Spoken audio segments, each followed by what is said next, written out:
लक्ष्मण दूसरी बार कब मूर्छित हुए? हाँ, राम रावण युद्ध में लक्ष्मण 2 बार मूर्छित हुए थे। एक बार मेघनाद की शक्ति से और दूसरी बार रावण की शक्ति से। बात उस समय की है जब राम रावण के बीच भयंकर युद्ध चल रहा था। लंका की सेना के लगभग सभी बड़े बड़े योद्धा मारे जा चुके थे और हर तरफ से रावण पर राम से संधि कर लेने के लिए दबाव डाला जा रहा था। तब रावण को लगा कि कहीं उसकी सेना का मन तो विचलित नहीं हो रहा है, इसलिए युद्ध के बीच में ही उसने अपनी सेना को संबोधित करते हुए कहा कि अगर किसी के मन में थोड़ा सा भी भय हो तो वह युद्ध छोड़कर चला जाए। मैंने अपने बल पर यह बैर बढ़ाया है और अगर शत्रु ने चढ़ाई की है तो उसका उत्तर भी मैं ही दूंगा। निज भुज बल मैं बैर बढ़ावा, देहं उतर जो रिपु चढ़ियावा।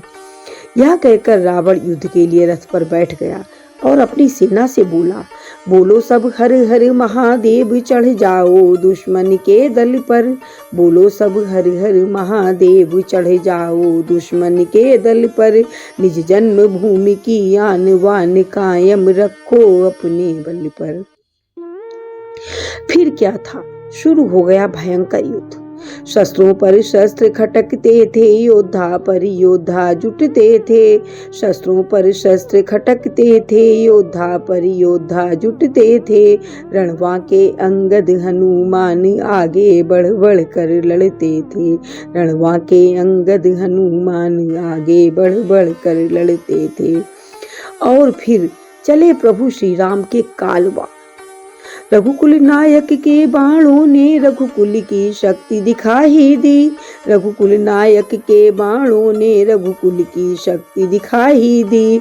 उस प्रलय काल के धनवा ने खलदल में प्रलय मचाई दी। जो बाण धनुष से चलता था उसके लाखों बन जाते थे। जो बाण धनुष से चलता था उसके लाखों बन जाते थे। इस तरह राम के काल बाण लाखों के लिए मिटाते थे।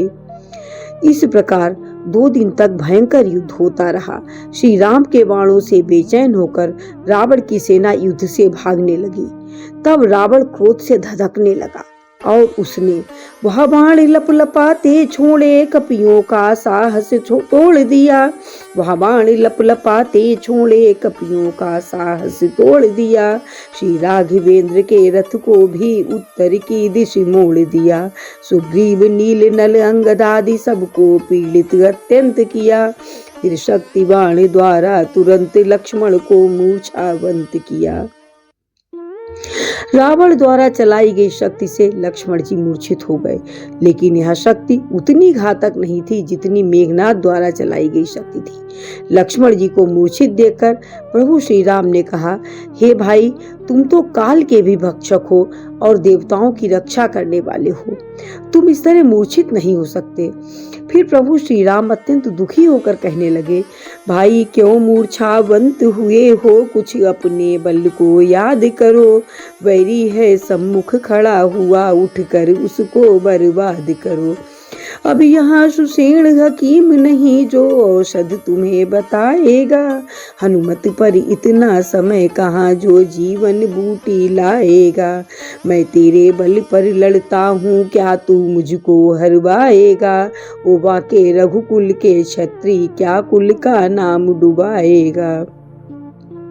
प्रभु के हृदय से ऐसे वचन निकलते ही लक्ष्मण जी की चेतना वापस आ गई और उन्होंने अपने नेत्र खोल दिए।